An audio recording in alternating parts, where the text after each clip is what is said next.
Assalamualaikum warahmatullahi wabarakatuh.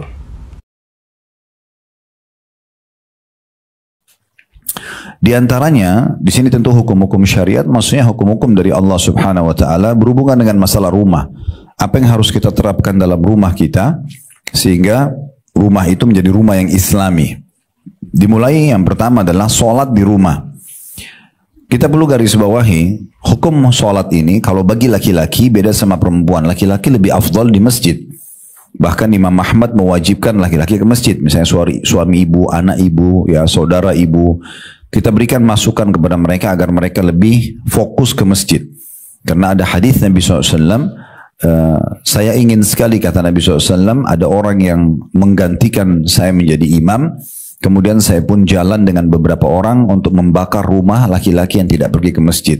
Dari hadis seperti ini, yang sahih, Imam Ahmad mengatakan berarti laki-laki kalau tidak punya udzur nggak boleh nggak ke masjid. Kalau dia sakit, hujan deras misalnya, atau ada halangan-halangan, bencana alam dan seterusnya, maka ini mungkin dia boleh saja. Tapi kalau dia lagi tenang-tenang, kayak kita di negara Indonesia, alhamdulillah aman, sebagainya, dia ke masjid gitu ya. Ada pendapat Imam Syafi'i yang mengatakan sunnah muakkadah, sunnah yang sangat ditekankan. Itu pendapat minimal. Artinya laki-laki memang tetap lebih baik ke masjid gitu ya. Untuk sholat wajibnya, sholat 5 waktu. Untuk perempuan, wajib dan sunnah lebih afdal di rumah. Lebih afdal di rumah. Tapi bagi laki-laki sekarang kita kembali, kalau tadi yang lebih baik dan bahkan diwajibkan oleh Imam Ahmad ke masjid sholat wajibnya, maka sholat sunnahnya tetap dianjurkan di rumah. Ya, sholat sunnah itu selalu paling afdal di rumah bagi laki-laki dan bagi perempuan. Apakah sholat qabliyah, sholat ba'diyah, sholat apa saja, ya, sholat apa saja. Beranjak daripada hadis Nabi SAW situ disebutkan, ada footnote nomor 33 hadis riwayat Abu Daud.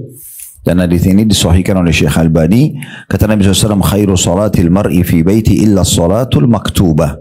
Sebaik-baik sholat laki-laki adalah di rumahnya kecuali sholat wajibnya. Jadi kalau perempuan sudah kita bilang tadi pasti udah lebih afdal di rumah gitu ya. Tapi kalau laki-laki tetap penekanannya wajib di masjid, cuman sunnahnya dianjurkan di rumah. Bahkan ada hadis Nabi SAW ya yang mulia sekali tentang keutamaan sholat sunnah yang dikerjakan di rumah. Nah itu hadis yang setelahnya. Saya bacakan ya. Adapun sholat-sholat wajib tersebut maka wajib dilakukan di masjid bagi laki-laki. Kecuali ada uzur, sakit, hujan deras dan seterusnya. Rasulullah SAW bersabda, tatawu'ir rajuli fi baiti yuridu ala atau yazidu, maaf saya ulangi, tatawu'ir rajuli fi baiti yazidu ala tatawu'ihi indan nasi ka fadli salatir rajuli fi jama'atin ala salatihi wahdah. Salat tatawu atau salat sunnah laki-laki di rumahnya melebihi pahala amalan tatawu di hadapan manusia sebagaimana keutamaan salat seorang laki-laki secara berjamaah atas salatnya sendiri. Hadis ini diriwayatkan oleh Ibnu Abi Syaibah dan disahihkan. Jadi saya jelaskan hadis ini, kalau orang salat sendiri dapat 1 pahala, ibu-ibu sekalian ya. Kalau salat berjamaah dapat berapa? 25 kali lipat. Begitu disebutkan dalam hadis ya. 25 kali lipat. Itu kalau sholat wajib. Maka kalau orang sholat wajib berjamaah di masjid, terutama laki-laki, itu 25 kali lipat dibandingkan dia sholat di rumahnya sendirian. Tapi kalau sholat sunnah dibalik. Kalau dia kerjakan di masjid, pahalanya 1. Kalau dia kerjakan di rumah 25. Kalau sholat sunnah terbalik. Kalau sholat wajib sekali lagi, laki-laki kerjakan berjamaah di masjid, dia dapat 25 kali lipat. Ya. Tapi kalau sholat sunnah terbalik, kalau dia kerjakan di rumahnya, apalagi dalam kondisi sendirian, atau dia hanya sama istri sama anak-anaknya, itu 25 kali lipat. Nah ini mungkin banyak luput dari orang-orang. Mirip juga mungkin saya tambahkan informasi tentang pahala orang yang hidup di padang pasir, Bapak Ibu sekalian, sendirian. Kayak para pengembala kambing, orang-orang Badui, ya. Mungkin kalau kita di pedesaan kita, saya pernah lihat cukup banyak di pedalaman sekali, di gunung-gunung. Mungkin rumah itu berjarak-jarak jauh-jauh gitu kan. Dan tidak banyak komunitas di kampung tersebut. Ini kalau mereka dalam kondisi sendirian, lalu diiqamahkan, masuk waktu sholat dia iqamah dan dia sholat, maka pahalanya sama dengan 50 kali lipat dibandingkan tempat lain. Jadi kayak pengembala kambing, pergi ke padang pasir, dia sendirian, pasti bawa waktu sholat, lalu dia sholat. Karena tidak ada orang yang bisa diajak berjamaah, maka dia sholat sendiri. Karena dia tidak ingin kehilangan sholat di awal waktu. Ini pahalanya sama dengan 50 sholat di tempat lain gitu ya. Karena dia tetap menghidupkan sholat di saat itu. Adapun bagi wanita, kata penulis, semakin ke dalam tempat sholatnya di bagian rumahnya, maka semakin utama. Berbeda dengan laki-laki, kalau dia makin keluar expose, sholat wajibnya berjamaah di masjid lebih besar pahalanya. Perempuan justru makin tertutup, makin di tempat ibu datang, tempat yang paling terdalam di rumah kita. Misalnya, rumah ini ada ruang tamu, ada ruang makan, ada ruang keluarga misalnya, ada ruang tidur. Kita masuk ke ruang tidur yang paling terdalam itu lebih afdal, lebih besar pahalanya. Sesuai dengan sabda Nabi SAW, khairu sholatin nisa'i fi ka'ri buyutihinna. Sebaik-baik sholat kaum wanita yaitu di bagian paling dalam dari rumahnya. Diriwayatkan oleh At-Tabarani. Dari sini kita bisa lihat bahwasanya amalan yang harus dihidupkan yang pertama di rumah dari syariat-syariat Allah Subhanahu wa taala adalah salat. Dan perlu juga kita tambahkan hukum kalau ibu suaminya salat di rumah, salat di masjid atau saudaranya atau anaknya, siapalah laki-laki yang bersama kita di rumah yang mereka dalam mahram ya. Kalau mereka ke masjid, ibu bisa bilang sama dia, nanti kalau pulang dari masjid tolong imami saya lagi. Dia boleh mengerjakan 2 kali sholat. Tapi sholat keduanya itu sudah sunnah bagi dia. Ini terjadi hukumnya karena pernah satu kali ada seorang sahabat telat datang sholat. Kemudian kebetulan Nabi SAW dan sahabat yang lain sudah selesai salam. Dia datang sendiri mau sholat. Sebelum dia takbiratul ihram, Nabi SAW sempat tahan dia. Lalu beliau bersabda kepada sahabat-sahabat yang ada di masjid tersebut, siapa yang mau bersedekah untuk saudaranya ini? Maksudnya dia sholat berjamaah sama orang ini, jangan dia sholat sendiri. Maka Abu Bakar pun berdiri, padahal Abu Bakar baru saja selesai sholat bersama Nabi SAW. Di sini sholat Abu Bakar yang kedua, dengan jenis sholat yang sama, itu sudah menjadi hukumnya sunnah. Tapi dibolehkan oleh Nabi SAW karena dia menemani saudaranya agar tidak sholat sendirian. Makanya suami yang sudah sholat di masjid, anak misalnya, saudara misalnya, paman misalnya, siapalah yang satu rumah, sepupu tidak masuk dalam mahram ya. Jadi yang mahram saja mereka boleh kembali kemudian mengimami kita. Juga beranjak daripada riwayat Mu'adz bin Jabal radhiyallahu anhu di mana beliau sering kali sholat bersama Nabi SAW di masjid. Kemudian setelah itu beliau pulang ke kaumnya mengimami kaumnya lagi. Jadi sholat 2 kali. Menjadi imam yang kedua karena kaumnya belum ada yang punya kapasitas hafalan dan bacaan seperti Mu'adz. Ini hukumnya sudah sunnah bagi Mu'adz, tapi boleh dikerjakan. Sama berarti hukumnya misal ibu kebetulan pas mau sholat duhur di rumah satu waktu misalnya, ibu punya anak perempuan gadis di rumah, kebetulan dia sudah sholat, ibu belum sholat, ibu masih bisa bilang bersama ke dia, tolong temani ibu sholat lagi nak.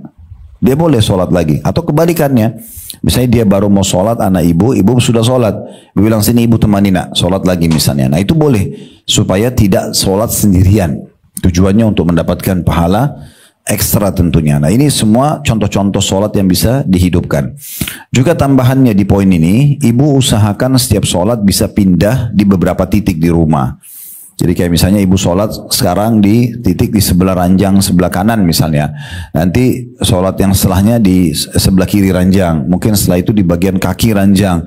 Mungkin setelahnya mungkin kalau ada jarak antara kepala ranjang dengan dinding mungkin bisa sholat di sana. Contoh saja, mungkin yang punya macam-macam lah, walking closet dan apalah model-model di kamar kita, dan ada space untuk bisa sholat menghadap kiblat, sholat aja, karena tempat-tempat yang kita sholat ini bisa menjadi saksi pada hari kiamat. Walaupun mayoritas waktu ibu sholat di satu titik, misalnya ibu memang selalu meletakkan sejadah di sebelah kanan ranjang, ya udah nggak masalah, tapi usahakan semua sudut rumah itu ibu pernah sholat.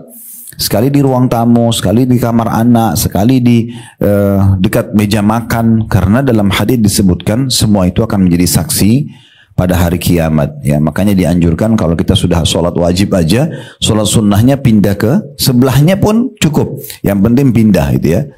Dan ini akan menjadi saksi hari kiamat. Saya tidak bisa lupa Dr. Tariq Hafidhahullah, salah satu dosen kami dulu di Madinah. Waktu itu saya masih SMA, ya. Beliau sempat datang ke Indonesia dan sempat ke kota Makassar waktu itu. Saya masih bolak-balik di Makassar liburan dari kampus Madinah dulu. Walaupun waktu itu masih SMA tapi dalam kampus kami tinggal satu asrama sama teman-teman yang sudah kuliah. Tahun 90-an. Waktu itu sempat saya sambut beliau di rumah nenek kami di Makassar. Awal sekali dia duduk di sofa di ruang tamu. Dia bilang, Khalid tolong kasih saya space untuk sholat. Saya pikir Syekh ada sholat tertentu yang dia mau kerjakan. Waktu itu kebetulan waktu duha. Pikir dia mau sholat duha gitu kan. Kemudian dia sholat. Habis sholat saya sempat tanya. Dan ini perlu kalau ada seorang alim mengerjakan sebuah perbuatan dan kita tidak tahu dasarnya. Ada baiknya kita bertanya. Ya. Atau teman-teman di pengajian misalnya. Ibu melihat ada satu teman pengajiannya. Kok dia habis sholat, zikirnya lama banget misalnya. Atau dia membuka aplikasi Al-Quran dan dia sedang baca. Atau apalah kegiatan kebaikan, tidak ada masalah yang kita tanya gitu kan. Maaf saya mau tanya tadi, apa yang dibaca ya kan.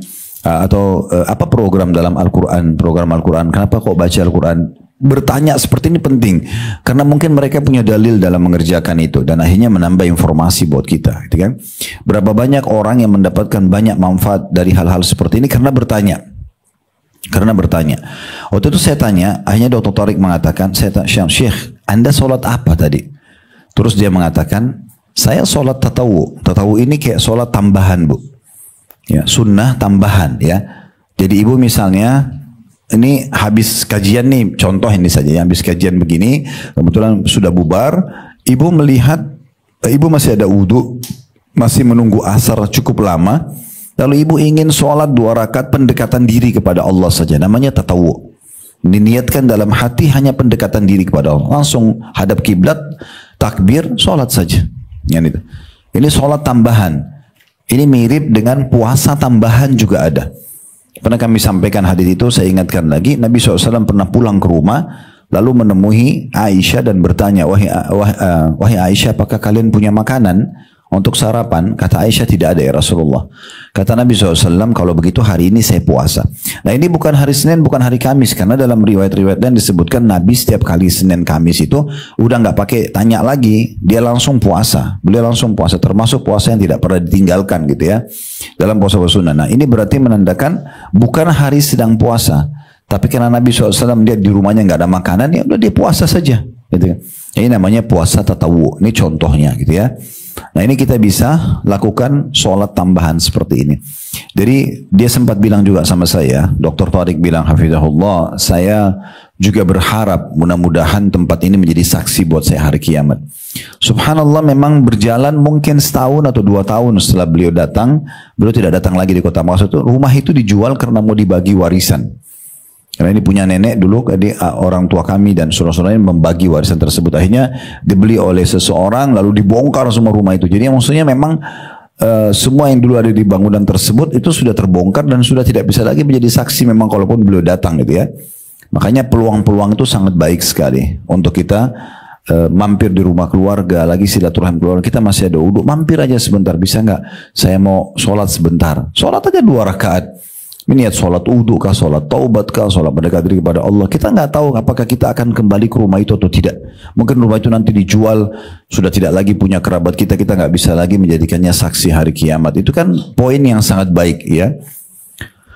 Dan tadi kalau masalah bertanya, sering bertanya tentang kebaikan-kebaikan, apa saja orang kerjakan selama itu baik, nggak apa-apa kita bertanya dengan santun.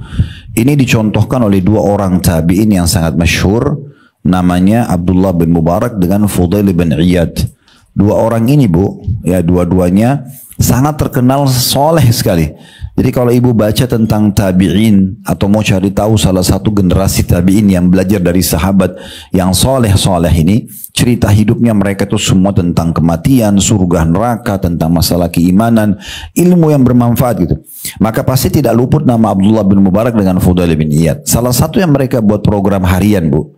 Sepakat nih, sholat subuh mereka ketemu di masjid mana? Di Irak waktu itu ya, di masa itu. Nanti duhur, asar, maghrib mereka pisah tempat. Mereka pisah masjid.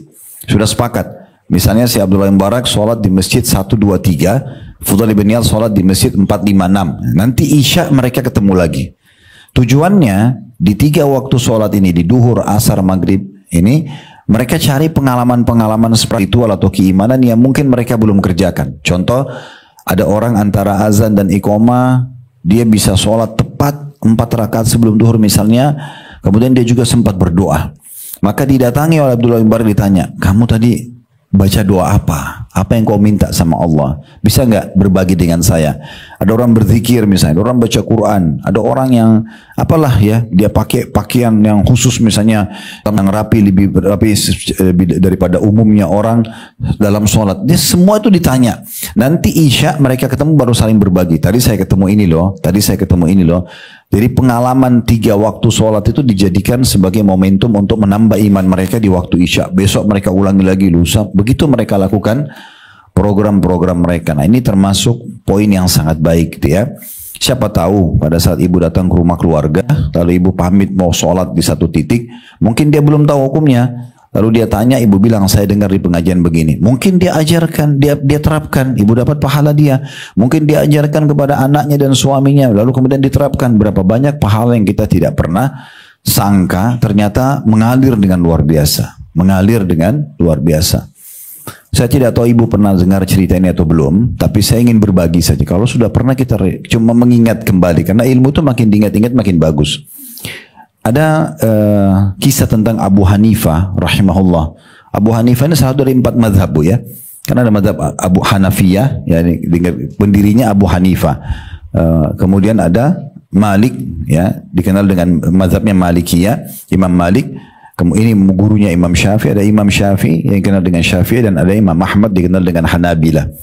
Nah, Abu Hanifah ini bilang, saya pernah belajar 5 hukum berhubungan dengan masalah cukur ya, tahallul pada saat selepas umrah, itu dari seorang tukang cukur. 5 hukum, padahal dia imam madhab. Masa dulu karena tidak ada kamera, orang tidak tahu. Kalau sekarang kan kita mau cek fotonya ulama siapa di seluruh dunia ini, bisa kita cek. Kita cengar searching di Google ulama terkenal di Amerika, mungkin keluar semua nama-namanya, foto-fotonya. Masa dulu orang tidak tahu, orang cuma kenal nama. Abu Hanifah ini satu kali selesai sa'i, dia mau tahallul, dia datang kepada seorang tukang cukur. Lalu kemudian dia negosiasi bu, dia mengatakan berapa cukurannya. Tukang cukur itu tiba-tiba mengatakan, ini adalah ibadah, kenapa kau negosiasi sama saya? Udah kasih saja yang kau mau. Maka kata Abu Hanifah, dari sini saya belajar hukum fikih 1. Artinya kalau emang ibadah ngapain negosiasi gitu kan? Itu salah satu bagian daripada ketakwaan kita kepada Allah SWT. Ibu kalau mau terapkan sebuah hukum, ada namanya fatwa, ada namanya takwa, ya. Kalau fatwa itu ibu tanya hukum supaya ibu cari mana yang paling ringan buat ibu misalnya. Kalau takwa memang ibu selalu mau cari yang terbaik, mana yang paling afdol. Itu sudah ketakwaan kepada Allah Subhanahu wa taala. Jadi tidak ada lagi negosiasi masalah ini. Abu Hanifah tersentuh, iya ya. Masa cukur berapa sih? 10 real, 15 real kalau sekarang ya. Zaman dulu mungkin lebih murah lagi. Terus harus negosiasi padahal ini penutupan ibadah gitu. Terus dia bilang, itu yang pertama. 5 hukum ya. Hukum yang kedua dia bilang, waktu saya sedang duduk mau dicukur sama dia, saya memberikan sisi kiri kepala saya. Maka tukang cukur itu mengatakan, semoga Allah merahmatimu. Sunnah Nabi SAW adalah sisi kanan. Nabi suka semuanya memulai dengan sisi kanan. Kenapa kau berikan sisi kirimu? Kata Abu Hanifah, saya belajar hukum yang kedua. Emang benarnya harus mulai sisi kanan kalau kebaikan-kebaikan gitu kan? Karena dikatakan dalam hadis yang sahih, karena Nabi SAW yuhibbut tayammun. Nabi SAW suka sekali dengan sisi kanan. Pakai sendal, pakai pakaian, semua sisi kanan. Sisi rambut, semua sisi kanan dulu gitu. Kecuali maaf orang kalau lagi bersuci, membersihkan diri, cebok, itu mungkin ya.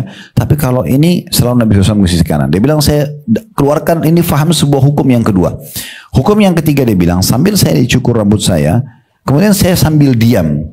Tukang cukurnya mengatakan, semoga Allah merahmatimu. Kenapa kau diam? Ini lagi ibadah. Ini nusuk. Nusuk itu kayak manasik ya.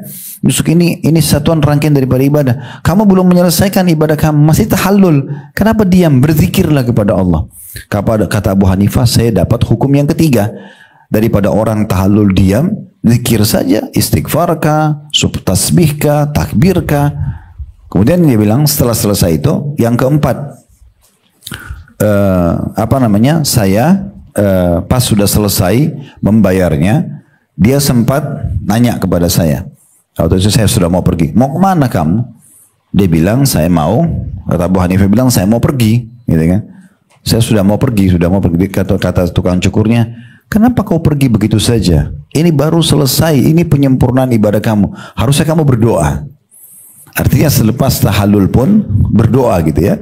Ini bagian-bagian hukum yang Abu Hanifah penasaran. Setelah selesai semua itu pun Abu Hanifah sempat pergi, lalu dia bertanya-tanya, ini orang dari wajahnya bukan seorang alim. Kalau alim gak bakal duduk cukurin orang di situ, pasti dia duduk di masjid ngajar. Ini ada sesuatu nih. Dia kembali lagi lalu dia mengatakan, Abu Hanifah bilang sama tukang cukur tadi, dari mana semua tadi yang kamu ajarkan kepada saya itu? Apa kata dia, tukang cukurnya?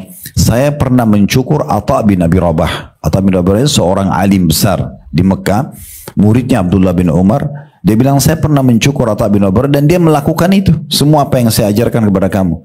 Bayangkan ya, efek orang soleh tadi ini. Atha bin Abi Rabah datang, dia tidak ajarin orang, tapi dia melakukan sikap itu karena orang tahu dia seorang alim, orang ngikutin sikapnya. Lalu tukang cukur itu selalu mengajarkan kepada siapapun yang sedang cukur dengan dia. Dan salah satunya yang belajar dari situ adalah Abu Hanifah. Abu Hanifah ini bisa saja belajar langsung dari Atha bin Abi Rabah, tapi dia bisa mendapatkan ilmu itu dari tukang cukurnya. Ini contoh manfaat yang luar biasa. Jadi tidak ada salahnya ibu bertanya, jangan diam gitu ya. Ada teman-teman kita dermawan sekali, tanya apa motivasinya, kenapa kok kamu tuh baik sekali sama orang.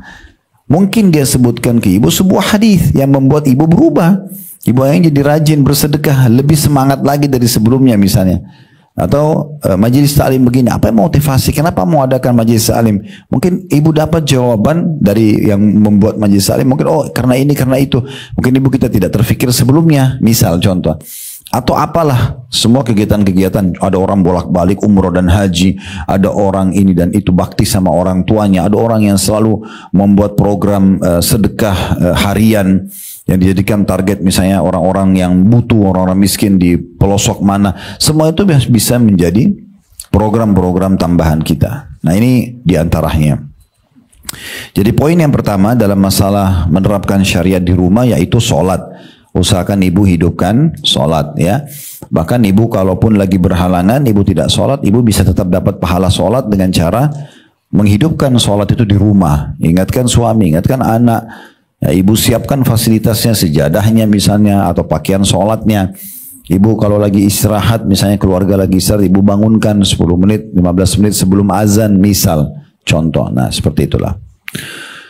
Kemudian selanjutnya di situ, selain sholat di rumah dikatakan agar orang lain tidak menjadi imam di rumahnya dan seseorang tidak boleh duduk di tempat yang biasa diduduki oleh pemilik rumah kecuali dengan izinnya. Ini juga diantara poin yang dianjurkan ya. La ya'ummar rajulu fi sultani wa la yujlasu ala takrimatihi fi baiti illa bi'idni. Tidak boleh seorang laki-laki diimami di wilayah kekuasaannya dan tidak diduduki atas kemuliaannya atau tempat duduknya di rumahnya kecuali dengan izinnya. Hadis ini diriwayatkan oleh Tirmidzi. Yang ingin dititik beratkan oleh ulun di sini, ibu kalau ada tamu, ya, misal sofa ibu itu, ini contoh saja ya, 1, 3, 2 itu kan biasa kalau standar kita beli sofa kan. Ada 1 seat, ada 2 seat, ada 3 seat biasanya gitu kan. Contoh, ibu memang biasa menjamu tamu-tamu ibu-ibu yang lain, memang ibu duduk di kursi yang 1. Ada juga orang memang saya biasa bertamu di rumahnya, dia suka duduk yang 2. Dia duduk di tengah-tengah, dia sendiri. Entah kenapa, mungkin dia merasa nyaman. Ada orang yang juga 1. Nah, ibu usahakan terapkan juga hukum ini, syariat ini, kalau ada tamu, ibu duduk duluan, baru ibu persilahkan tamu. Atau ibu memang sudah memblok kursi yang memang ibu akan duduk. Kan gitu. Nah itu poin penting. Nah ini kalau kita hubungkan dengan masalah tamu, kita menyambut tamu ya. Dan usahakan jangan lebih dari 3 kali mereka ucapin salam. Kalau ibu memang mau menyambut tamu itu, di salam pertama, kalau masih bisa sambut. Atau yang kedua, atau maksimal yang ketiga. Karena sunnahnya Nabi SAW itu kalau sudah 3 kali kita bel rumah orang gak dibuka, kita pulang ya. Itu nggak boleh maksain diri terus bel sampai 10 kali. Ya, udah kalau 3 kali kita bel, orang yang nggak jawab, sunnahnya kita pulang, gitu kan? Ya, karena itu pernah terjadi di masa Umar radhiyallahu anhu. Umar radhiyallahu anhu itu membuka dirinya di siang hari khusus untuk masyarakat yang mau berkeluh kesah. Ya, beliau sebagai raja waktu itu di masa kerajaannya dari tahun 13 sampai tahun 23 Hijriah, salah satu perbuatan baik Umar radhiyallahu anhu, beliau selalu buka rumahnya karena waktu itu tidak ada istana raja. Beliau pun tidak ingin dibangunkan istana gitu ya. Maka beliau buka rumahnya, siapa saja yang punya keluh kesah bisa datang menyampaikan. Satu waktu ada satu orang sahabat dari Ansar yang datang, kemudian dia dia salam di rumah Umar dan Umar lagi sholat sunnah. Maka Umar belum menjawabnya. Setelah 3 kali orang itu salam, tidak ada jawaban, orang itu pergi. Maka Umar pun keluar lalu tanya tetangganya, siapa yang datang tadi? Mereka bilang si fulan. Maka Umar bilang panggil dia. Bagaimana bisa dia pergi sebelum saya izinkan? Karena waktu itu Umar sebagai pemimpin. Dan waktu ini adalah waktu memang untuk berkeluh kesah. Silakan menyampaikan permasalahan apa. Dan Umar tidak mau dihisab sama Allah hari kiamat hanya karena ada masyarakatnya yang sedang tertindas. Gitu. Maka dipanggillah orang tersebut. Kebetulan ini sahabat Nabi dari Ansar. Umar mengatakan, apa yang membuatmu melakukan perbuatan tadi? Kenapa kamu datang salam 3 kali? Belum saya jawab, saya tadinya memang lagi sholat, niatnya nanti habis sholat baru saya jawab, kamu sudah pergi. Maka kata orang tersebut, karena saya mendengarkan Nabi SAW mengatakan, siapa yang bertamu ke rumah saudaranya dan dia sudah izin 3 kali tapi belum diizinkan, maka pulanglah. Kata Umar, siapa yang menjadi saksi? Karena Umar tidak pernah dengar hadis itu. Maka sahabat itu menunjuk si fulan, kebetulan masih pada hidup semua di masa itu. Maka Umar pun akhirnya memahami kalau ada hadis yang seperti ini, ya. Jadi memang ini bagian daripada hal yang perlu digarisbawahi. Di sini penulis mengatakan setelah menulis hadis tadi, maksudnya tidak boleh maju untuk menjadi imam atas tuan rumah, meski sebetulnya orang lain lebih baik bacaannya daripadanya, atau orang yang memiliki kekuasaan seperti tuan rumah atau imam tetap masjid. Demikian pula seseorang tidak boleh duduk di tempat khusus tuan rumah, baik itu kursi atau kasur kecuali dengan izinnya. Jadi di poin yang kedua dalam syariat diterapkan di rumah ini, Bu, ada 2 hal ya. Tidak boleh menjadi imam di rumah orang, kecuali memang tuan rumahnya yang mengizinkan. Misalnya ibu-ibu lagi pada sholat berjamaah tadi misalnya, nggak boleh langsung menjadi imam kecuali sudah izin tuan rumahnya. Nah, mungkin kalau di sini mungkin yang mengundang misalnya gitu kan. Kalau memang dia mengatakan, tuan rumahnya mengatakan nggak masalah, siapa yang menjadi imam silahkan maju, ya udah dia persilakan. Walaupun yang mau jadi imam ini bacanya lebih bagus, tetap tuan rumah lebih pantas. Nah itu salah satu syariat Nabi SAW. Begitu juga di masjid. Misalnya saya masuk masjid, walaupun saya tahu misalnya bacaan saya lebih banyak dari imam itu, nggak boleh saya langsung nyelolong jadi imam, karena dia sudah imam tetap di situ. Ya, walaupun dia cuma baca surah-surah pendek, sebatas hafalan dia secukupnya, tetap dia lebih pantas untuk jadi imam di situ. Nah itu bagian daripada hal yang disinggung oleh penulis tadi. Kemudian yang kedua berhubungan tadi masalah tempat duduknya, nggak boleh didudukin gitu ya. Nah, ada baiknya ibu kalau bertamu ke rumah seseorang, ibu tanya. Kalau misalnya tuan rumahnya mengatakan silakan masuk, ibu masuk. Dia baru dipersilakan masuk, belum dipersilakan duduk, Bu ya. Nanti kalau ibu sudah masuk dalam pintu, kemudian dikatakan silakan duduk misalnya, itu pun adabnya ibu tanya, saya duduk di mana, gitu ya. Karena jangan sampai yang kita dudukin kursi dia. Nah ini yang disinggung dalam poin ini tadi, sesuai dengan hadis Nabi SAW. Yang ketiga, penerapan syariat di rumah yang perlu diperhatikan adalah izin. Kita baca dulu ayatnya supaya lebih jelas yang dimaksud izin itu seperti apa. Dalam surah An-Nur ayat 27 sampai 28 yang berbunyi, ya ayyuhalladzina amanu la tadkhulu buyutan ghaira buyutikum hatta tasta'nisu wa tusallimu ala ahliha. ذلكم خير لكم لعلكم تذكرون فإن لم تجدوا فيها أحدا فلا تدخلوها حتى يؤذن لكم وإن قيل لكم ارجعوا فارجعوا وأزكى لكم والله بما تعملون عليم. Hai orang-orang beriman, janganlah kamu memasuki rumah yang bukan rumahmu sebelum meminta izin dan memberi salam kepada penghuninya. Yang demikian itu lebih baik bagimu agar kamu selalu ingat. Jika kamu tidak menemui seorang pun di dalamnya, maka janganlah kamu masuk sebelum kamu mendapat izin. Dan jika dikatakan kepadamu kembalilah, maksudnya jangan masuk ya, maka hendaklah kamu kembali. Itu lebih bersih bagimu dan Allah Maha mengetahui apa yang kamu kerjakan. Dalam surah Al-Baqarah 189, wa'tul buyuta min abwabiha, dan masuklah ke rumah-rumah itu dari pintu-pintunya. Jadi kalau kita baca ayat ini, yang sedang disinggung oleh penulis adalah kalau ibu bertamu ke rumah orang, tadi sempat kita singgung itu ya, maka harus seizin tuan rumah. Jadi nggak usah datang buat kejutan orang, gitu ya. Karena belum tentu dia mau terima tamu di saat itu. Ya. Mungkin dia lagi ada masalah sama suaminya, mungkin dia lagi ada masalah dengan ibunya, mungkin dia ada masalah sama anaknya, mungkin lagi nggak mood untuk terima tamu, gitu kan. Lalu tiba-tiba kita datang, mau duduk, buang-buang waktu, ngobrol, mau makan. Mungkin dia tidak siap untuk itu. Jadi ada baiknya izin, sampaikan dulu. Saya mau bertamu hari Sabtu bisa nggak? Gitu kan? Dan tidak usah suudzon ya. Kalau dia bilang, oh maaf saya nggak bisa, ini buat acara. Atau memang tidak mau sambut saya atau apa saja. Itu syaitan semua, nggak boleh. Ya udah. Sebagaimana kita tidak mau diganggu pada saat kita lagi kurang mood dan kurang nyaman, maka begitu juga dengan orang-orang ya. Makanya kita dianjurkan dalam hadis-hadis Nabi SAW melakukan sesuatu apa yang buat orang lain, apa yang kita suka buat diri kita ya. Kalau orang atau tidak boleh kita melakukan sesuatu yang kita tidak suka juga buat diri kita ya. Ini termasuk bagian itu. Jadi kita izin di sini. Ini firman Allah sudah jelas dalam surah An-Nur. Saya ulangi ya. Hai orang-orang beriman, berarti yang dipanggil orang-orang beriman saja ya.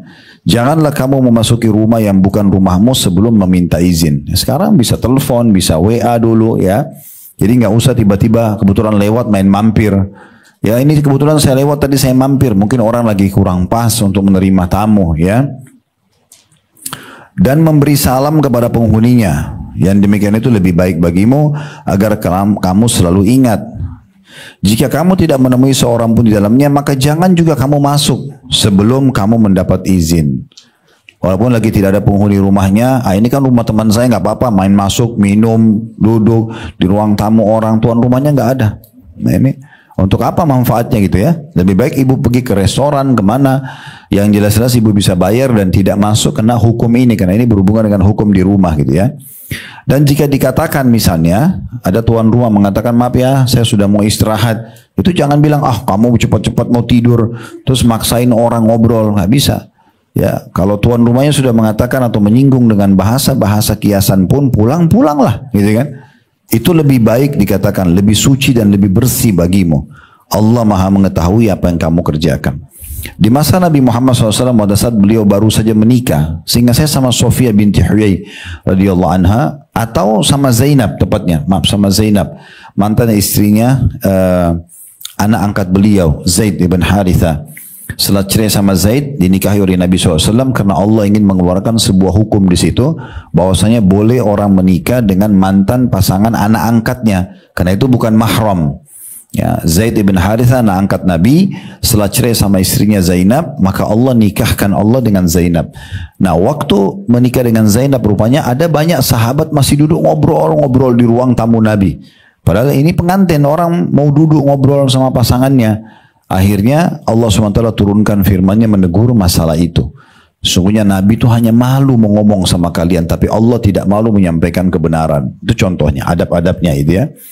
Kita kalau bertamu ke rumah orang, ibu-ibu sekalian, kalau ada hajat, sampaikan hajat kita. Selepas hajat, kita pergi, gitu kan. Kalau kita lagi diundang datang, oke, kita pun harus ada batasan waktu. Karena orang pasti punya waktu juga untuk istirahat, untuk ganti pakaian, dan segala macam gitu ya. Kemudian yang selanjutnya yang ketiga, yang keempat tepatnya, yang harus dilakukan di rumah, boleh masuk ke dalam rumah kosong dalam kurung yang tidak berpenghuni dengan tanpa izin manakala orang yang masuk tersebut memiliki barang di dalamnya. Misalnya rumah yang diperuntukkan bagi tamu. Misal kita datang ke satu perkampungan, ada rumah di situ, rumah itu sudah tidak ada penghuninya, ya. Atau mungkin seperti kasus sekarang di Gaza ya, kan dibombardir segala macam. Pemiliknya itu banyak yang meninggal di situ. Ya, saya dapat informasi di sana, ya mereka terlihat tulang-tulangnya, karena memang rumahnya dirubuhin dan pemiliknya meninggal semua satu keluarga. nggak ada pemiliknya, ada sisa-sisa puingnya. Ya. Sekarang kalau ada orang lewat, dia ada hajat mau istirahat sebentar di tempat-tempat seperti ini nggak ada masalah, karena sudah tidak dianggap ada penghuni, nggak ada pemiliknya itu, gitu kan? Karena semuanya sudah meninggal. Contohnya dikatakan dalam surah An-Nur ayat 29, "Laisa 'alaikum junahun an tadkhulu buyutan ghaira maskunatin fiha mata'un lakum wallahu ya'lamu ma tubduna wa ma taktumun." Tiada dosa atasmu memasuki rumah yang tidak disediakan untuk didiami, dan di dalamnya ada keperluanmu, dan Allah mengetahui apa yang kamu nyatakan dan apa yang kamu sembunyikan. Selanjutnya yang kelima, tidak mengapa makan di rumah kerabat dan rumah teman-teman serta di rumah orang lain yang kita memiliki kuncinya, jika mereka tidak membenci hal tersebut. Nah ini kalau misalnya kita dititipin kunci di ini ya rumah saya lagi mau safar nih sekeluarga, tolong dititipin kuncinya ya. Kalau ada makanan, minuman silahkan, atau sesekali mau nginap silahkan. Ya udah, itu berarti kita nggak masalah. Ya tapi ada izin ini dulu ya. Kalau tidak ada izin ini jangan habisin kulkas orang ya. Atau sengaja datang cobain ini ranjangnya lebih enak dari ranjang saya misalnya. Contoh-contohnya saja ya.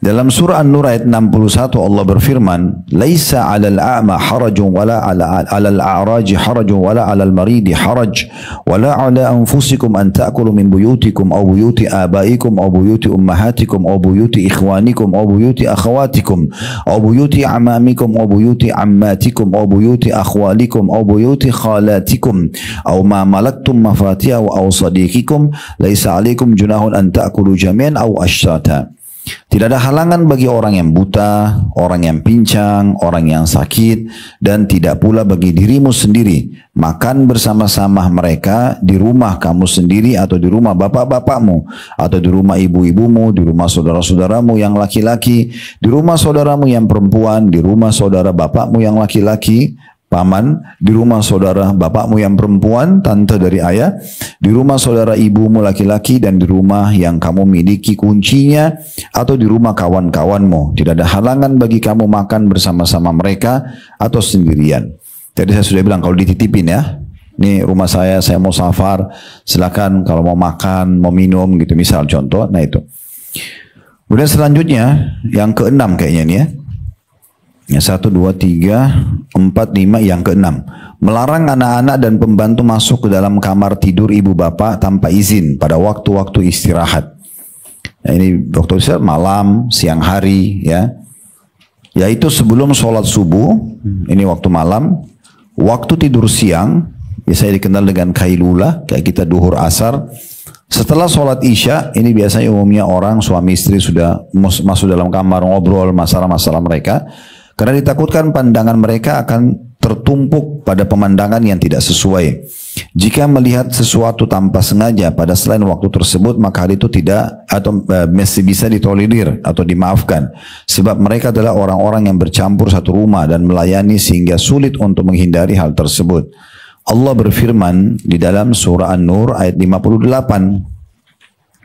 Yang bunyi ya ayyuhalladzina amanu liyasta'dzinkumul ladzina malakat aymanukum walladzina lam yablughul huluma minkum thalatha marrat min qabli salatil fajri wa hina tad'una thiyabakum min adh-dhahirati wa min ba'di salatil isya thalathu awratin lakum laisa 'alaikum wala 'alaihim junahun ba'dahun tawafuna 'alaikum ba'dukum 'ala ba'd kadzalika yubayyinullahu lakumul ayat wallahu 'alimun hakim. Hai orang beriman, hendaklah budak-budak lelaki dan wanita yang kamu miliki dan orang-orang yang belum balik di antara kamu meminta izin kepada kamu 3 kali dalam satu hari, yaitu sebelum sholat subuh, ketika kamu menanggalkan pakaian luarmu di tengah hari, maksudnya tidur siang, dan sesudah sholat isya. Itulah 3 aurat bagi kamu. Tidak ada dosa atasmu dan tidak pula atas mereka selain 3 waktu itu. Mereka melayani kamu sebagaimana kamu ada keperluan kepada sebagian yang lain. Demikianlah Allah menjelaskan ayat-ayat bagi kamu dan Allah Maha mengetahui lagi Maha bijaksana. Tentu di sini maksudnya adalah kalau sekarang sudah tidak ada budak ya. Masa dulu ada budak. Budak itu biasa diperjualbelikan di pasar dari harta rampasan perang, tawanan perang, atau orang-orang yang diculik biasanya. Diculik, dirampok pinggir jalan, terus dibawa di pasar budak. Nah ini sunnah Nabi SAW adalah kita beli, kita bebasin bu ya. Saya ibu kalau ada rezeki dan hidup di masa itu, kita datang ke pasar nih. Memang beli manusia, Maksudnya dibelikan perbudakan. Jadi dibeli misalnya ini budak berapa? 1 juta harganya, 5 juta harganya. Kita bayar lalu kita bebasin. Kita mengatakan kamu bebas karena Allah. Seperti yang dilakukan oleh Abu Bakar pada Bilal. Bilal kan budaknya Umayyah bin Khalaf. Lalu ditebus oleh Abu Bakar, dibebasin. Nah itu pahalanya setelah dia dibebasin, apapun amal soleh yang dia kerjakan kita dapat pahalanya. Tapi di masa sekarang sudah tidak ada perbudakan. Hukum ini itu kata sebagian ulama bisa ditarik kepada siapapun yang ada di rumah kita yang membantu, asisten rumah tangga misalnya ya. Jadi mereka tidak boleh sembarangan nyelonong masuk ke dalam kamar ya. Ibu harus tahu ada daerah yang dimuliakan di rumah. Ya usahakan lemari ibu, ranjang ibu itu ibu yang jamah gitu ya. Artinya kalau memang betul-betul harus ada asisten rumah tangga yang masuk, itu kan pakaian dalam suami, ya, pakaian dalam ibu itu yang banyak sekali orang gunakan sebagai alat sihir, itu sebaiknya jangan, ya. Bagaimana caranya ibu sendiri yang mengambil alih hal-hal yang seperti ini, itu jauh lebih tepat, ya. Dibandingkan nanti dikhawatirkan malah ada yang hilang dari perhiasan dan hilang dari pakaian, karena mereka tidak bisa kita percaya, belum tentu bisa dipercaya semuanya, gitu ya. Jadi ini harus ada pengawasan. Ya. Kenapa diletakkan rambu-rambu? Kenapa rumah kita harus ada kuncinya? Mungkin kita tinggal di sebuah kompleks semuanya orang-orangnya mulia. Tapi kenapa tetap pakai kunci? Supaya menjadi rambu itu ya. Kalau tidak ada lampu-rambu lalu lintas, lampu merah, saya yakin biar profesor pun bisa melanggar. Itu rambu-rambu. Maka rambu-rambu ini penting untuk ditaruh itu ya. Rambu-rambu buat anak-anak kita, rambu-rambu buat orang di rumah gitu ya. Yang jelas kalau saya sarankan di kamar kita itu ada wilayah yang kita muliakan, wilayah yang kita jaga profesinya, yang betul-betul cuman kita yang ada di situ atau kita yang lebih banyak interaksi, ya. Ada di antara kerabat kami membahasakan karena sering bolak-balik semua orang masuk ke kamar tidurnya, pada saat kehilangan perhiasan dia tidak tahu mau tuduh siapa, tidak ada juga CCTV di kamar. Jadi hanya serba salah, nuduh ini, nuduh itu, padahal memang dia sendiri yang sangat membuka ya wilayah-wilayah ini. Ada tamu datang ke ruang tamunya, ya di sini misalnya. Mungkin maksimal makan ya di ruang makan. Tapi tempat-tempat yang kita sensitif, tempat tidur, ini sebaiknya nggak usah diajak ngobrol-ngobrol dalam kamar gitu ya. Kecuali memang darurat sekali memang ya.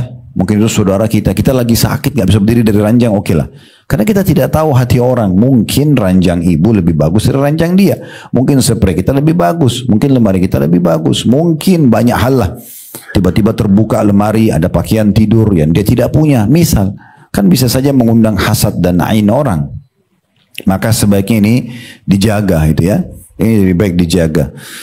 Nah orang-orang yang kerja di rumah pun juga ada batasan-batasannya. Nah 3 waktu ini mereka wajib izin. Harus izin kalau mau masuk rumah. Saya ketuk, diizinkan baru bisa masuk, kalau enggak. Sebelum subuh maksudnya malam itu ya.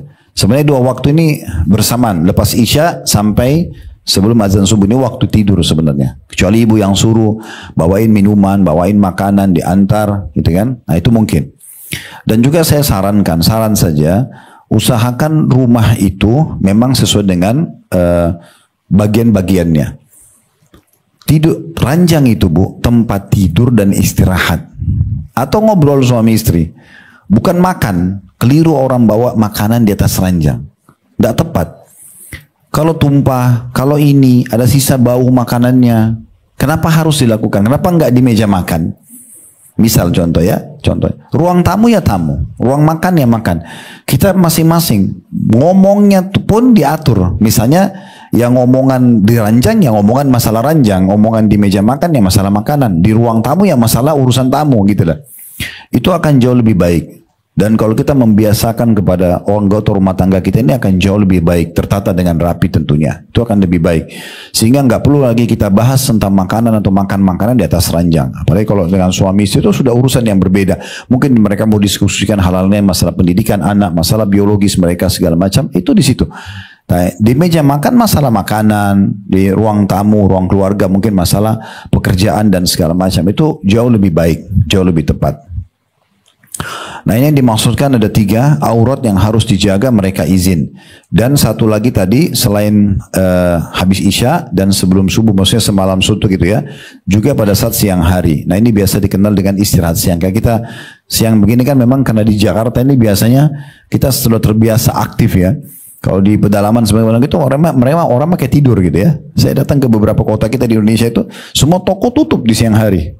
Antara duhur asar, ya, mungkin masih terbawa dengan pola yang orang-orang dulu ya, tapi memang itu ada dikenal dengan kailulah. Di dalam hadis Nabi SAW juga, sehingga saya ada hadis berkailulah karena syaitan tidak berkailulah. Artinya kalau kita bisa istirahat, untuk khilaf di antara ulama kapan itu kailulah, istirahat siang paling tepat. Ada yang mengatakan beberapa waktu sebelum duhur, ada yang mengatakan antara duhur dengan asar. Nah, mungkin ini juga secara medis ada penelitian, ada pembaharuan lagi terhadap sel-sel kita. Sebagaimana kalau kita istirahat malam, di siang hari juga itu ada tambahannya gitu ya. Selanjutnya yang ketujuh, nah ini juga penting, dilarang mengintip rumah orang lain tanpa izin mereka. Ada satu kebiasaan, saya tidak tahu ibu juga tahu atau tidak, tapi saya kaget gitu, sebagian orang menanyakan hukum sama saya, Ustaz, bagaimana hukum orang mengintip orang, terutama pengantin, kadang-kadang sengaja diintip-intip. Ini luar biasa dosanya ini, ngeliat-niatin orang gitu kan, dan itu dijadikan sebagai bahan leluconan. Mereka sengaja di kamar pengantin dibuat lubang, sengaja dilihat segala. Ini subhanallah, melihat aurat orang, melihat aib orang, gimana ceritanya ini? Kan itu memalukan sekali. Itu harusnya tidak boleh ya terjadi. Intinya sebenarnya mengintip dalam bentuk apapun tidak boleh dalam Islam. Mengintip mandi, mengintip orang ngomong, mengintip orang tidur, semua tidak boleh ya.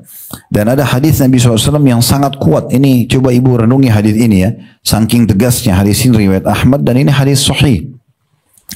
Kata Nabi SAW, "Man ittala'a fi baiti qaumin bighairi idzin fafaqa'u ainahu fala diyata lahu wala qisas."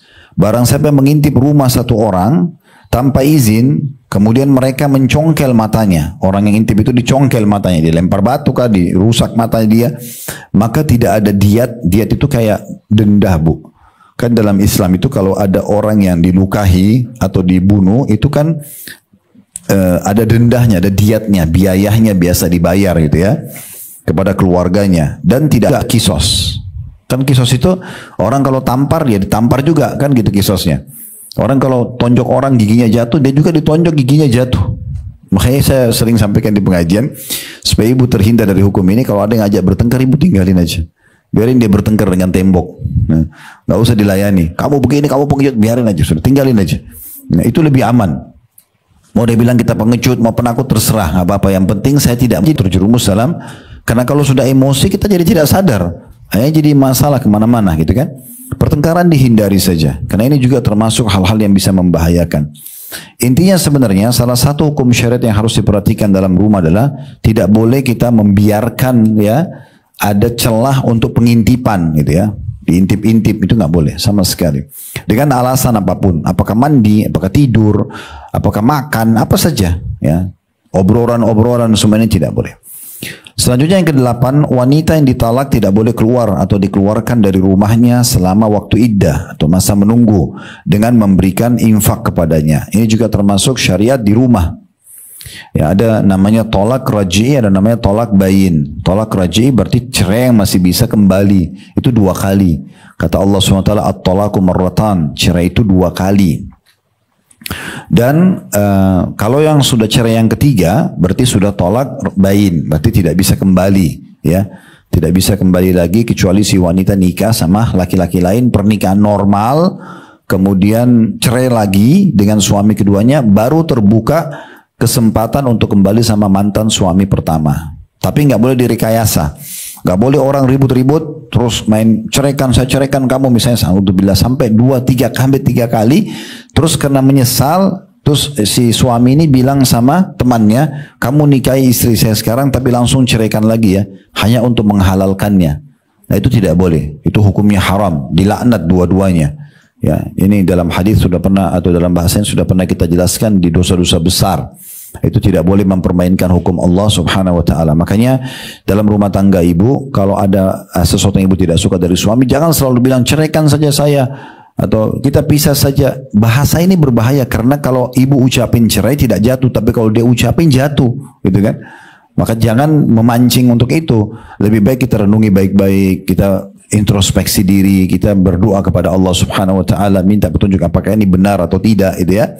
Biarkan Allah yang menentukan keputusan, bukan kita yang terburu-buru, gitu kan.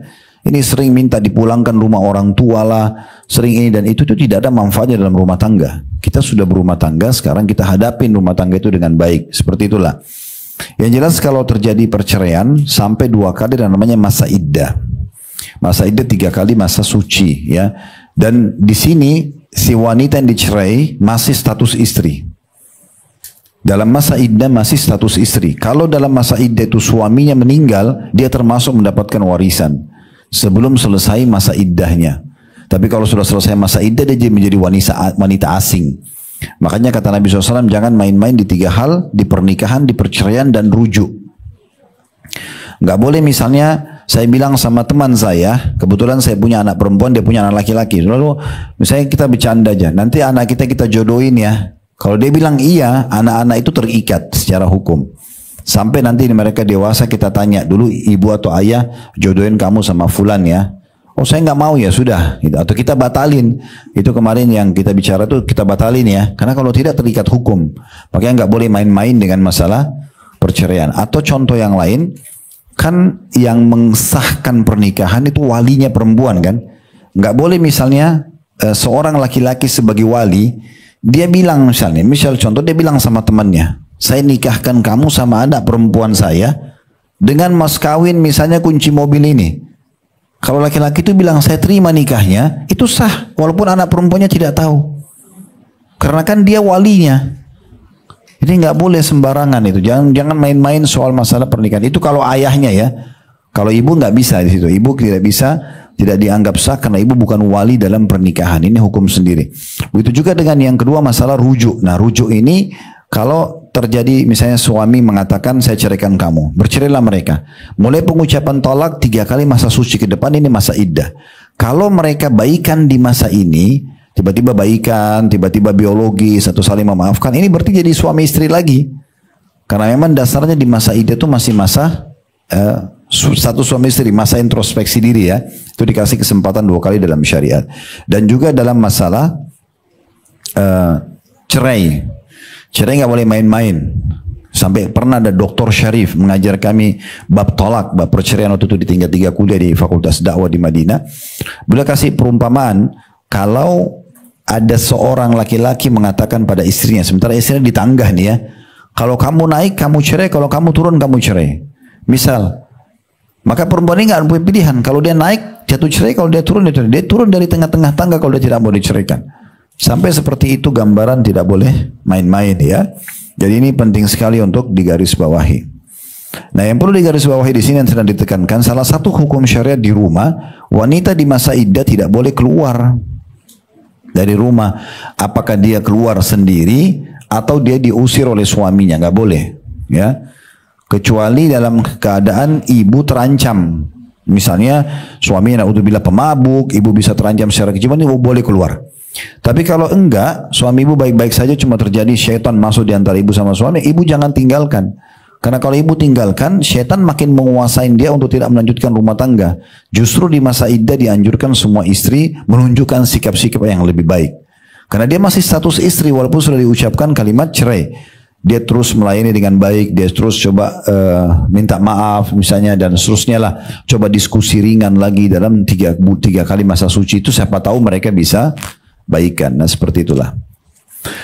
Kemudian disebutkan ayatnya dalam surah At-Talaq ayat 1 yang bunyi, ya ayuhan nabiyyu idza talaqtum nisa fatalliquhunna li'iddatihinna wahsul 'iddah wattaqullaha rabbakum la tukhrijuhunna min buyutihinna wa la yakhrujna illa an ya'tina bi fahishatin mubayyinah wa tilka hududullah wa man yata'adda hududallahi faqad zalama nafsa la tadri la'alla Allah yuhditsu ba'da dzalika amra.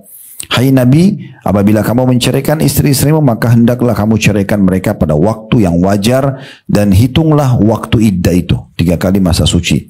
Serta bertakwalah kepada Allah Tuhanmu. Maksudnya kamu harus betul-betul pada saat menceraikan, betul-betul memang dia pantas untuk diceraikan. Gak boleh orang main-main. Karena Allah Maha Adil. Gak boleh hanya sekedar karena tidak suka satu sikapnya atau apa, zalim dia gitu kan. Janganlah kamu keluarkan mereka dari rumah mereka, maksudnya laki-laki mengeluarkan istrinya dari rumah, dan jangan mereka diizinkan keluar kecuali kalau mereka mengerjakan perbuatan keji yang terang. Itulah maksudnya kayak perselingkuhan atau yang sejenisnya, itulah hukum-hukum Allah, dan barang siapa melanggar hukum Allah maka sungguhnya dia telah berbuat zalim terhadap dirinya sendiri. Kamu tidak tahu ya, barangkali Allah mengadakan sesuatu sesudah itu suatu yang baru. Selanjutnya yang ke-9 ya. Bisa mungkin ditulis nomor urut di situ Bu ya. Di atas titik-titik itu. Di halaman 41 yang sholat di rumah dikasih angka 1. Terus di halaman 42 yang agar orang lain itu dikasih angka 2. Izin angka 3. Terus boleh masuk ke dalam rumah kosong angka 4. Tidak mengapa makan di rumah kerabat angka 5. Melarang anak-anak dan pembantu masuk ke dalam rumah tidur ibu bapak. Ini yang ke-6 ya. Kemudian yang ke-7 dilarang mengintip orang lain. Yang ke-8 wanita ditolak tidak boleh keluar. Yang ke-9 sekarang ya. Boleh bagi laki-laki memisahkan atau meninggalkan istri yang durhaka di dalam atau di luar rumah. Sesuai maslahat menurut agama. Ini yang ke-9-nya. Hukum-hukum syariat dalam rumah. Nanti insya Allah kita selesaikan ya. Sampai ke-12 ingat saya ini. Di sini dikatakan boleh bagi laki-laki memisahkan dalam kurung meninggalkan istri yang durhaka di dalam atau di luar rumah sesuai dengan maslahat menurut agama. Adapun memisahkan diri dari istri dalam rumah, dalilnya firman Allah Subhanahu wa taala, wahjuruhunna fil madaji'. Dan pisahkan diri di tempat tidur mereka. Surah An-Nisa ayat 34. Sebenarnya ayat ini turun menjelaskan tentang masalah wanita nusyud ya. Nusyud itu maksudnya membangkang Bu. Gak mau jadi istri, mulai ini suaminya, gak mau tutup aurat. Suaminya sudah ingatkan segala macam. Dia nusyud, dia membangkang. Nah ini ada 3 tahapan. Diingatkan dulu dengan baik-baik. Kalau ibu buka An-Nisa 34 ini ayatnya panjang. Diingatkan baik-baik. Fa'iduhun. Kalau nolak, wahjuruhun. Nah ini diboikot, diranjang. Kasus diboikot diranjang artinya tidak terjadi interaksi biologis dan maksudnya diranjang di rumah. Maksudnya di rumah. Dalam hadis Nabi SAW, dan janganlah kalian menghajar atau memboikot istri kecuali di rumah. Kemudian kalau tidak mau juga dengar, tetap saja melanggar, tetap narkotika, tetap keluar tanpa aurat, tetap selingkuh segala macam, maka boleh dipukul sebagai peringatan. Tapi pukulan tidak boleh memukul wajah, tetap memberikan peringatan. Sebagian ulama mengatakan darbatun ghairu mubarrah, pukulan yang tidak berbekas, dengan menggunakan kayu siwak. Kalau kita tidak mau diceraikan, kan seperti itulah. Nah ini yang dimaksud dengan ayat ini kalau kita baca lengkap. Tapi yang dititik beratkan oleh penulis di sini adalah hukuman jenis yang kedua. Setelah ingatkan tidak mau dengar, maka pindah ke masalah bagaimana dia diboikot, diranjang, tidak digauli gitu ya. Adapun dasar memisahkan diri dari istri di luar rumah adalah seperti yang terjadi pada diri Rasulullah SAW ketika beliau memisahkan diri dari istri beliau dalam kamar-kamar mereka. Dan Rasulullah SAW mengasingkan diri di luar rumah istri-istri beliau. Hadis ini diriwayatkan oleh Bukhari. Ini sudah tahu kisahnya Bu ya. Jadi pernah ada Hafsah, salah satu istri Nabi anak Umar radhiyallahu anhum ajmain, itu mengajak istri lain untuk demo, tanda kutip sini, supaya dinaikkan nafkah. Dan ternyata istri Nabi yang lain terpengaruh. Akhirnya mereka menuntut naik nafkah. Sementara Nabi Muhammad SAW ini menentukan nafkah sesuai dengan perintah dari Allah. Nabi Muhammad beda sama laki-laki yang lain gitu ya. Karena beliau memang diperintah oleh Allah SWT untuk mengerjakan itu. Maka waktu itu Allah Subhanahu Wa Taala mengizinkan Nabi Muhammad SAW untuk menghajar istri-istri beliau di luar rumah. Nabi bersumpah atas sama Allah tidak akan mendatangi istri-istri beliau selama sebulan. Maka semua ummahatil mukminin di rumah mereka masing-masing, mereka nggak boleh keluar. Nabi pun tidak mendatangi. Dan Nabi mengambil satu rumah sendiri, beliau selama sebulan tinggal di situ. Cuma di situ yang beliau tinggal, tidur, beliau pergi sholat bolak-balik. Memang tidak sama sekali menyentuh istri-istrinya. Setelah 1 bulan turun firman Allah Subhanahu Wa Taala menyuruh para istri-istri Nabi itu memilih. Kalau mau nafkahnya naik dari apa yang sudah ditentukan oleh Allah dan Rasulnya, dikasih apa yang mereka mau hartanya, tapi sudah tidak bersama Nabi lagi. Kalau mau tinggal sama Nabi, ridho dan terima apa yang sudah ditentukan oleh Allah dan Rasulnya.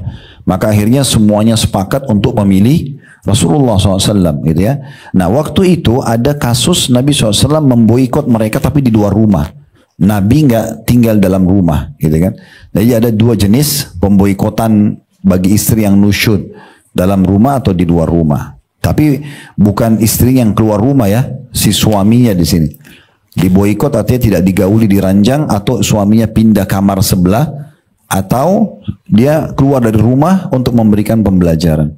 Cuma ini ibu jangan terapin ke suami ya. Ini hukum suami pada istri. Kalau perempuan terbalik, ibu harus tahu karakter laki-laki itu adalah akal. Kalau akal itu selalu solusi, masalah solusi. Ibu kalau lagi ngambek sama suami, kemudian ibu pindah kamar, misalnya ke kamar anak, ini bahaya ya. Bahaya secara hukum syar'i, bahaya secara hubungan ibu sama suami. Kalau secara hukum syar'i, itu dalam hadis dilaknat seorang wanita atau istri yang meninggalkan ranjang suaminya. Walaupun suaminya sedang berbuat salah, kecuali berbahaya bagi jiwanya. Kenapa? Karena ternyata itu akan sangat membantu sang suami ini untuk menyadari kesalahannya. Secara hukum syar'i. Secara karakter ini juga berbahaya sekali. Karena bagi laki-laki itu simple. Saya tidak dilayani, saya keluar. Selesai. Dan ini lebih repot nanti. Ibu akan lebih beban pikiran kalau memang seperti itu polanya. Maka beda pola pendidikan yang diterapkan dalam rumah tangga itu sendiri. Yang ke-10, tidak menginap di rumah sendiri. Maaf, tidak menginap di rumah sendirian ya tepatnya. Dalam hadis yang diriwayatkan oleh Imam Ahmad dalam musnadnya, an Ibnu Umar radhiyallahu anhu, anna Nabi sallallahu alaihi wasallam naha 'anil wahda ayyabita ar-rajulu wahdahu aw yusafira wahda.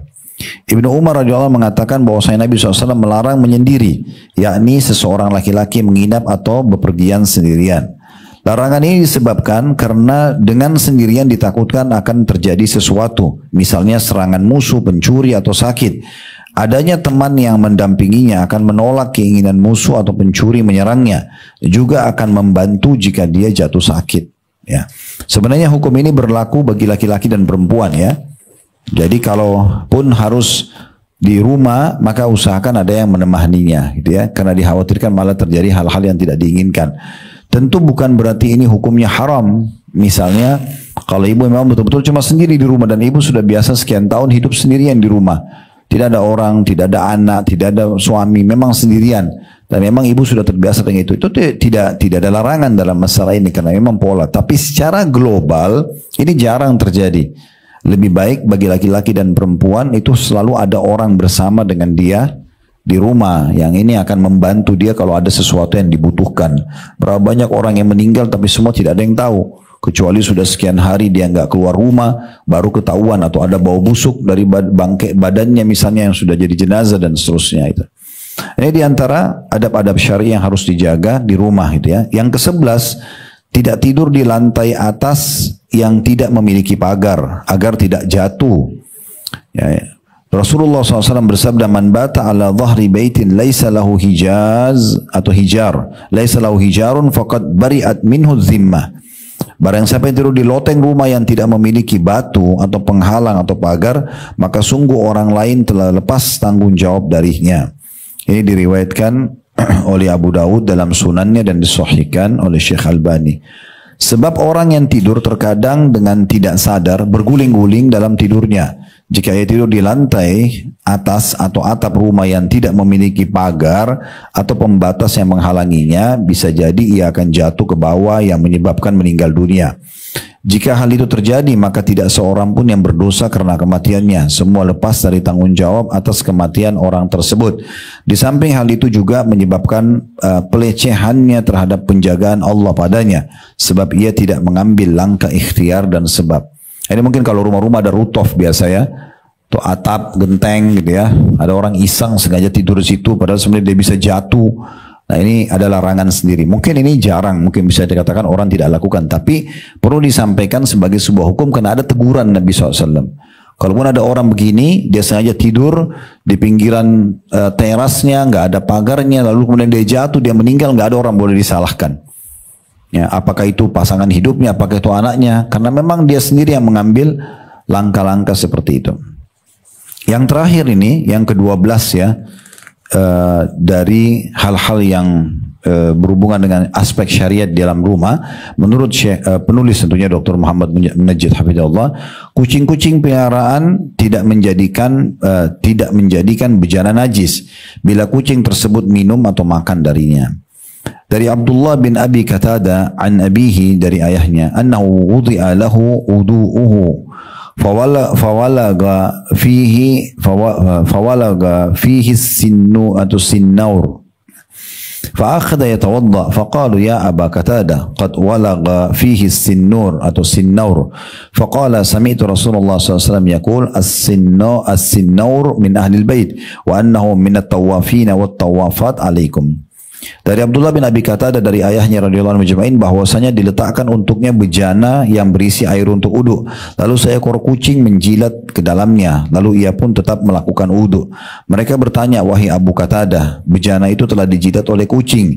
Maka ia pun menjawab, aku mendengar Rasulullah SAW bersabda, kucing termasuk di antara anggota keluarga dan ia termasuk di antara yang mengitari kalian. Hadis ini riwayat Ahmad. Dalam riwayat lain, innaha laisat binajas, innaha minat tawafina wat tawafati alaikum. Sungguhnya kucing itu tidak najis. Nah, sungguhnya ia termasuk di antara yang mengitari kalian. Hadis ini riwayat Ahmad.